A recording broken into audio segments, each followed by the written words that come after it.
The biggest trade of the entire season this year just happened between the Philadelphia 76ers and the Brooklyn Nets, and naturally when these kind of things go down, everybody likes to give their 2 cents on the matter. The Ben Simmons drama has dragged on all season long, and James Harden found himself in a situation in Brooklyn that he didn't sign up for, so the timing of the two to be swapped just so happened to be perfect right before the deadline arrived. There are a lot, and I mean a lot, of details to analyze regarding this trade, and when big names get moved like this under the circumstances that they happen, fans and the media in the NBA, much more often than other leagues, try to make it like a soap opera-esque thing with the drama and exaggeration that comes along with it, when in reality things just aren't that deep most of the time. In this video, we'll be diving deeper into why this trade came about, the coverage by the national media and how they're trying to steer a certain narrative, and the simple truth of the matter.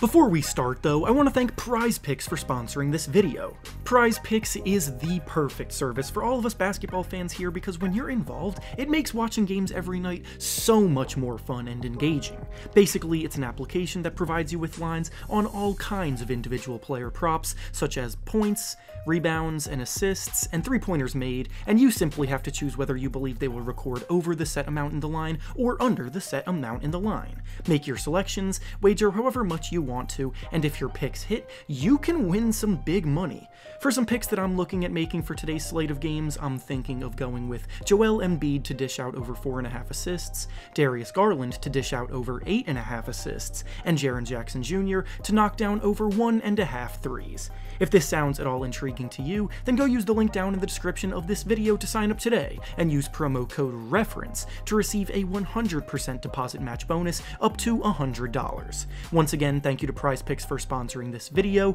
Now let's get back to the topic at hand. Now, to start things off, I know the title of this video seems a bit ridiculous, and it is, I'll admit, a bit of a clear-cut case of a little bit of clickbait going on, but it does actually tie into the discussion that has been happening around this trade, which is incredibly similar to what people were saying when he was traded from Houston to Brooklyn. Fair or not, one of the things the average fan has criticized Harden for the most in times is his effort, and there have been periods where he's dogged it a bit and wasn't necessarily giving it his all, so I can't say it's even fully unjustified. The reason I titled the video what I did, though, is because just like the end of his tenure in Houston, Harden seemed more sluggish than ever at the end of his time in Brooklyn, and he was likely checked out and ready to move on at that point.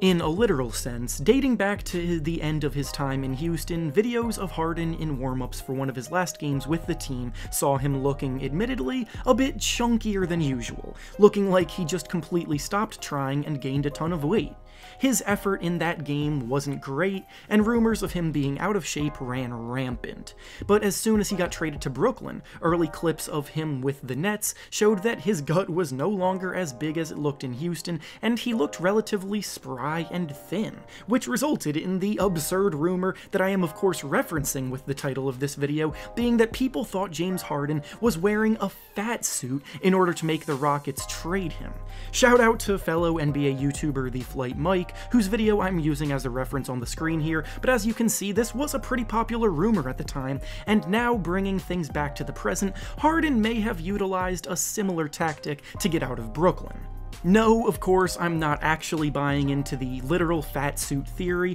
but of course Harden was checked out mentally, and once that happens, there's not much you can do about it. In Harden's last game with the Rockets, he scored a measly 16 points, he shot it poorly, and the general public were proclaiming that he was washed. Then in his first game with the Nets after he was traded, he was re-engaged and motivated, and surprise, surprise, he dropped 32 points and 14 assists in that debut with the team, and looked like the dominant superstar we've grown accustomed to watching. Now, again, bringing this back to the present, Harden's last game with the Brooklyn Nets before he was traded was an outing where he scored just 4 measly points, but also dished out 12 assists, but he definitely did look less engaged than ever. He's now a member of the 76ers, and we have to wait until after the All-Star break to see his debut with his new team, but once again, there are a ton of discussions about how Harden could be washed, when I just don't believe that's the case at all, and this leads us to the real reason I wanted to make this video. James Harden, like many stars we've seen over the last decade, wants to win a ring, and he sought to team up with other stars to do it. In Houston, he had some good teams, there's no doubt, but Chris Paul's injuries held the team back from accomplishing all that it was capable of, trading for Russell Westbrook proved to be a disaster, and in the end, Harden was often forced to be a one-man offense, scoring at unheard of rates and creating historic amounts of points on a nightly basis. You can only do that for so long before it just becomes tiring and draining, and Harden wanted to be traded somewhere where he could have other star teammates take the load off of his shoulders. So when he arrived in Brooklyn with Kevin Durant and Kyrie Irving, the possibilities were endless, and they were labeled as a trio with the ability to go down as the best big three the league could have possibly ever seen. 1 year later though, here we are. Many of you will likely be pretty quick to resort to calling Harden a quitter here, but if you take 1 second to look at things from his perspective, you'd be much more understanding. As I said, Harden went to Brooklyn to team up with some of the best players in the league in a quest for a title. Because of how talented those three players are, the rest of the Nets squad was admittedly a bit lackluster. Patty Mills provides good shooting in spurts, but guys like Blake Griffin are completely washed, young guys like Kessler Edwards and Cam Thomas are promising but too inexperienced to impact winning at the highest level consistently yet, Nicholas Claxton has potential but again can be inconsistent, and all of that would have been fine if the big three were out on the floor every night, dominating most of the touches, but that hasn't been the case at all. Kevin Durant was playing at a near MVP level early on this season, and things were going relatively well, as the Nets sat in first place in the Eastern Conference as recently as January 22nd, which is only just 3 short weeks ago. Things began to crumble when Kevin Durant sprained his MCL, which has caused him to miss 15 games in a row now, and in his absence, the real state of the Nets roster became the most apparent. They're top-heavy, and can't survive without the people leading them like James Harden, Kevin Durant, and Kyrie Irving. And now we have to talk about the other member of that big three that has made life difficult for the team, being, of course, Kyrie Irving. No matter how you feel about Kyrie Irving refusing to get vaccinated because of how he feels about the way the virus is being handled and all of that, I'm not here to speak on that one way or the other, but the fact remains that his decision means that he chose the option that keeps him off of the basketball court. Originally, the Nets didn't want to bother with his situation distracting the team at all, as he would have been a part-time player, so he didn't play in the first 35 games of the season. After that, they did cave though and allow him to be that part-time player, as he's only permitted to play on road games now. But even still, playing only half of the team's games is undoubtedly frustrating for everyone within that organization, including Harden. The fact that they only managed as a trio to play 16 games together through it all is further proof at how inconsistent the players' availability was, and it's hard to gear up for a championship without any consistency to build off of beforehand.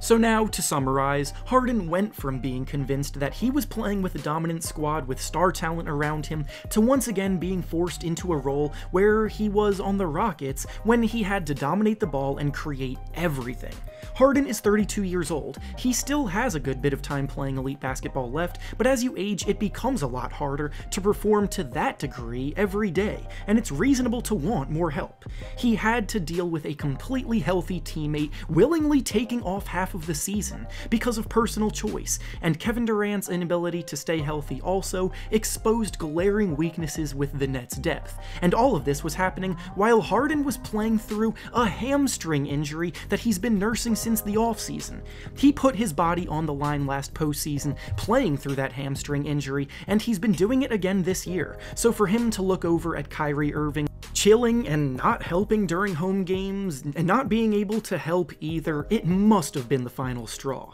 Sure, there are better ways to handle these kind of situations, but to act like everything was just all good and Harden quit on them out of nowhere is being willfully ignorant to the situation.